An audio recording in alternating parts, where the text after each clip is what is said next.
Bedakan. Samping itu hudan sebagai petunjuk, hudalinas petunjuk bagi manusia, hudalil muttaqin petunjuk bagi orang-orang yang bertakwa atau akan bertakwa. Maka kalau kita ingin menjadi orang bertakwa, petunjuknya Al-Quran. Kalau kita sholat ihdinas siratal mustaqim, ya Allah tunjukkanlah jalan yang lurus. Jalan yang lurus itu Quran.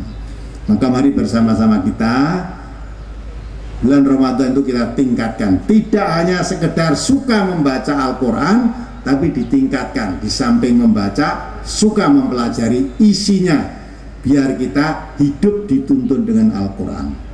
Karena yang akan memberi syafaat kepada kita nanti Al-Quran. Itu kata Nabi, Al-Quran syafi'un musafa'un wa mahilun musaddaqun faman ja'alahu amamahu wadahu ilal jannah wa man ja'alahu wara'ahu atau durahu saqahu ilan nar.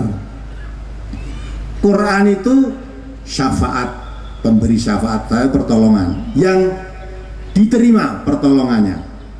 Jadi Al-Quran itu yang akan memberi syafaat kita nanti, dan pembela yang dibenarkan. Maka barang siapa menjadikan Al-Quran di depan, kita di belakang. Jadi perjalanan kita itu Qurannya di depan, dia di belakang, terus mengikuti terus Quran kemana saja membawa kita. Ternyata Quran itu membawa kita ke surga.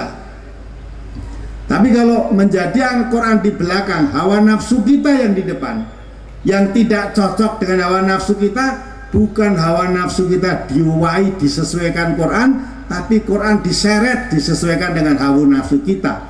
Saqahu ilan nar, itu akan membawa kamu, mendorong kamu masuk neraka. Maka Nabi kita mengatakan duru ma kitabillahi haitsu madaro. Beredarlah kamu mengikuti Al-Quran kemana saja Quran itu membawa kamu. Kalau kita ikuti Quran kemana saja, membawanya ke surga.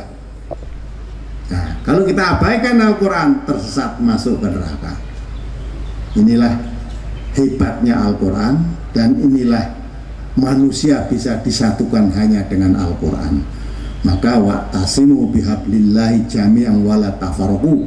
Pegang teguhlah hablillah. Hablillah itu tali Allah, maksudnya agama Allah. Agama Allah maksudnya Islam. Kalau Islam, Quran dan Sunnah, seperti yang dalam mukadimah saya bacakan tadi, Rasulullah meninggalkan kepada kita itu dua. Taraktu fikum amroini lan tadillu ma masakum bihima kitabullah wa sunnatan nabiyhi. Kutinggalkan kepadamu dua perkara. Siapa mengikuti dua perkara itu dijamin lan tadillu, tidak akan sesat. Dua perkara itu ialah Al-Quran dan Sunnah. Baiklah para bapak-bapak, ibu-ibu, hadirin semua, dan para pendengar pirsawan radio maupun TV di rumah, itulah yang bisa saya sampaikan. Mudah-mudahan jadi renungan kita untuk menyambut bulan Ramadan. Tingkatkan kecintaan kita kepada Allah dengan mempelajari, memahami kitab suci Al-Quran. Dengan Al-Quran juga kita pererat rasa ukhuwah kita dan silaturahmi, kita pererat rasa persaudaraan kita.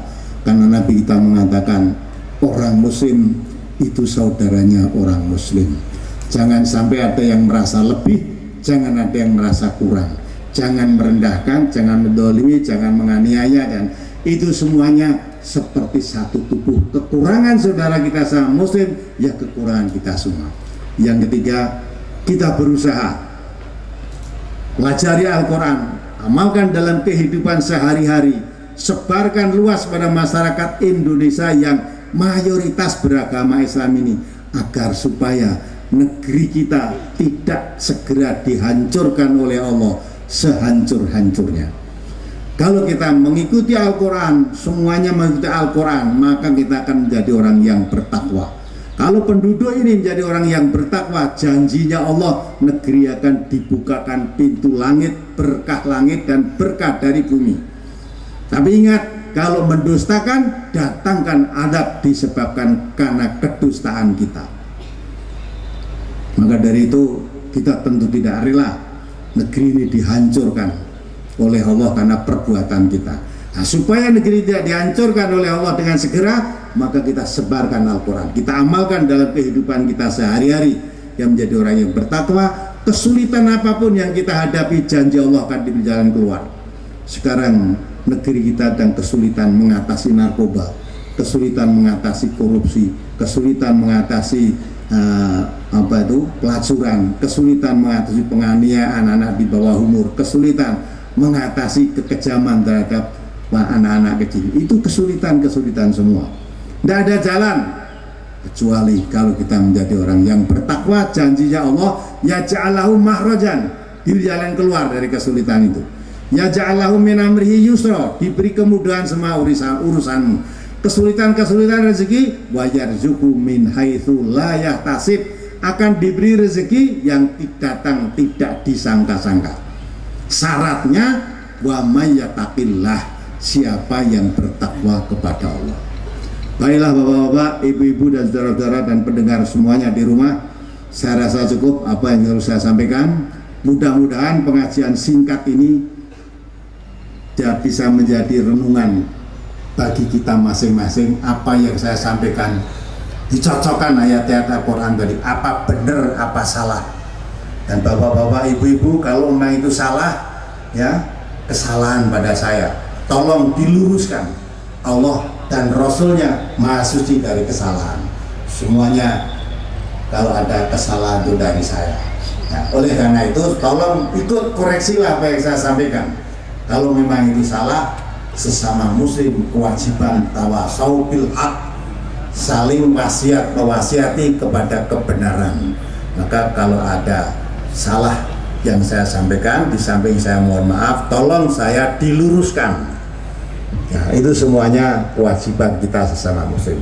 Semoga Allah merahmati kita semua, dan pertemuan kita pengajian Multas Silaturahim ini betul-betul mempererat tali ukhuwah, tali persaudaraan kita sesama muslim. Tidak hanya sesama muslim, bahkan di daerah Banyumas ini juga persaudaraan dengan saudara-saudara kita non muslim pun kita pererat dalam hal-hal yang dibenarkan oleh agama. Saling menghormati, bagimu agamamu, bagiku agamaku, antara kamu dan aku bertemu dalam satu bangsa, yaitu bangsa Indonesia. Begitulah kurang lebihnya, saya mohon maaf, saya cukupkan sekian. Kurang lebihnya kalau ada kekeliruan, saya mohon maaf dan mohon diluruskan. Itulah sebagian akhirul kalam. Assalamualaikum warahmatullahi wabarakatuh.